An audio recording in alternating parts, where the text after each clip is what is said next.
Ah, Welcome back to our YouTube channel. Today we'll be learning how to make a pleated crinoline rose fascinator.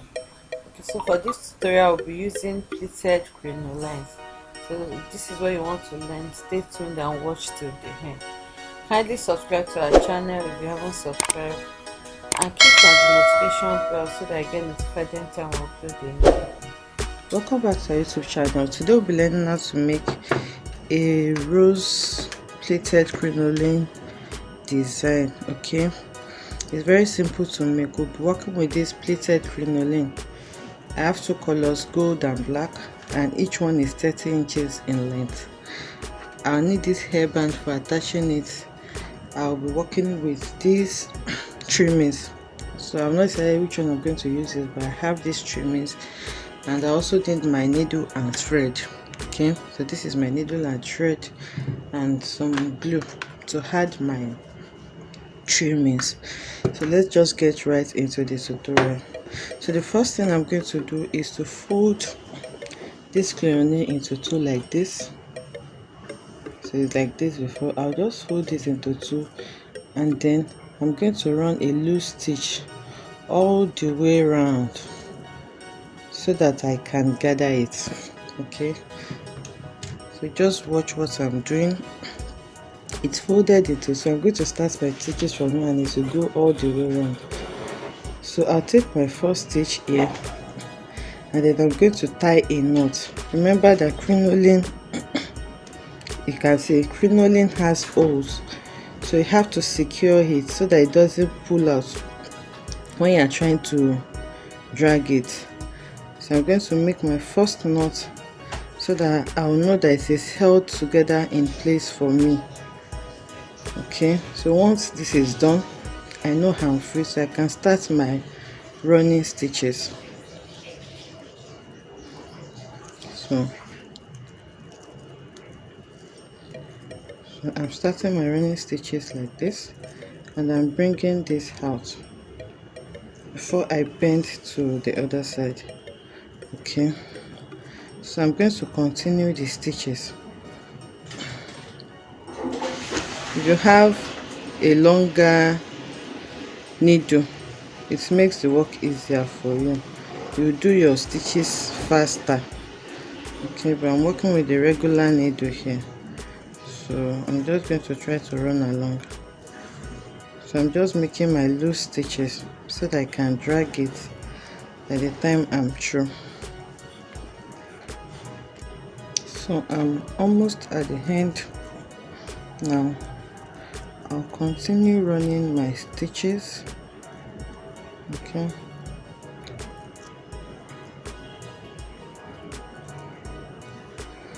and then I'll go over to the other side just the way I did for the first one,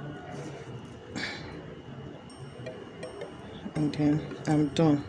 So once I'm through like this, I'm going to gather it. Remember, it's a loose stitch, so I'll gather it like this by dragging it. It's very easy to gather. Just by dragging my thread, it's going to gather. You can see it's getting smaller for me, so you gather it as much as you want. Once I'm done gathering it like this, I have the size that I want.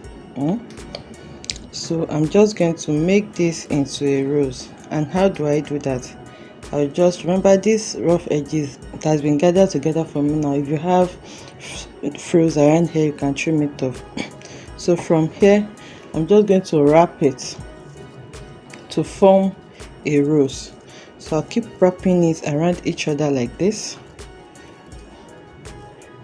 So I'll keep wrapping it till I have something like this. So I have this rose now. Once I like how it is looking for me, if your gather is so much, you can go back and loosen it a bit so that you have a bigger rose. And if you want something really big, instead of using 30 inches like I did, you can use up to 36 inches for each of your crinoline. Okay, so you can do it anyhow you want. So I have what I have here is okay for me, so I'm just going to wrap it around each other to form a rose. Okay, can see what I have here now. So I like this. Now that I have this rose, remember I've not cut out my thread. Now that I have this rose, I'm just going to use my needle and thread to secure it so that I can work on the other crinoline. Okay, so I have this like this. I'll just pass my needle and thread around it. You can check it to see how it is forming for you before you continue passing. I like what I have. So now I'm sewing it not in a loose stitch way, but with the aim of securing them together. Okay, so that is what I'm doing. Okay, so you can see that I've finished my stitches here now, and I'm okay with it. So I just set this aside, and the same thing I did for the black, I'm going to do for the gold. I'll run my stitches around it and also gather it and see what. So I've done the same thing for the gold also, and I've dragged it. Okay, so this is what I have. So now I'm going to pick my black, my ready-made rose black, and then I'm going to wrap the gold around it. Okay, so I'm just going to wrap it around the black to form a bigger rose. So once you are wrapping, do not drag too much so that you won't lose the form of your crinoline. So I'm going to wrap it around, and I have something like this. So I'm okay with what I have here now, and then I'm going to take my thread to also secure it down here. So if you are checking and you don't like what you have, you can loosen it and wrap it all over again. Okay, so now that I've wrapped it around, I'm going to secure it nicely and then tie it to hold it together. Okay, I'm using a matching thread, that's why you can't really see my sewing. Okay, so once I tie and it's firm together like this, I have my rose looking like this. Okay, this is what the rose looks like. Now I'm going to determine how I want my rose to stand on the hairband. Okay, so this is it. This is my dummy head, and this is my rose fascinator. So now I'm going to decide how I want it to look. You can decide you want it to be standing straight like this on the mannequin, but I think I prefer it to be resting, like it's resting on the face of the mannequin like this. You can see you can choose to make it stand upright like this, or for it to be resting like this. So if you want it to be resting like this, it means you're going to attach it like this. I hope you can see this is my hairband. You can either attach it like this or attach it standing straight like this. So I think I prefer attaching it like this so that I can rest a bit on the face. So to attach it like this, I still have my needle and thread. I'm just going to pass it around my hairband like this, just to secure them together. Okay, so now I'm just going to see what I'm doing. I'll pass my thread under it like this, bring it up here, and then wrap it around my hairband so we can see, just to hold them together. That is what I'm doing.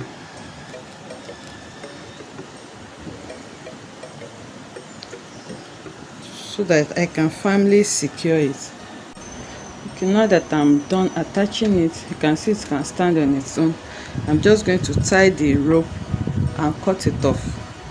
Okay, so I'm going to tie my rope now, and then I'm going to cut off.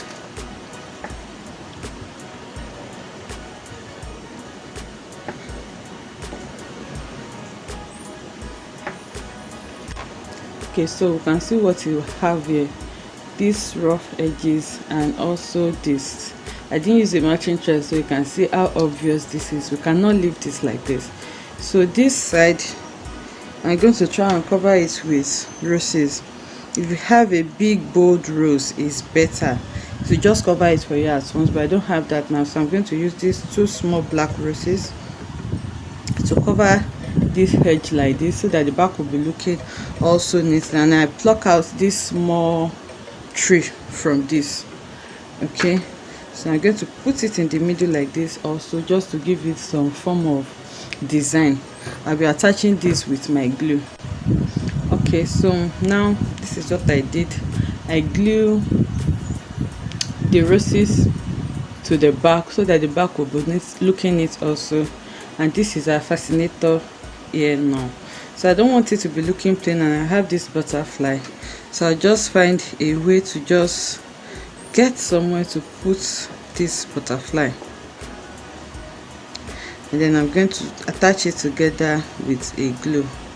So I think here is fine. I can see the effect that this butterfly is giving me now. Okay, so this is the effect that this butterfly is giving me. You can see that it is beautiful both inside and outside.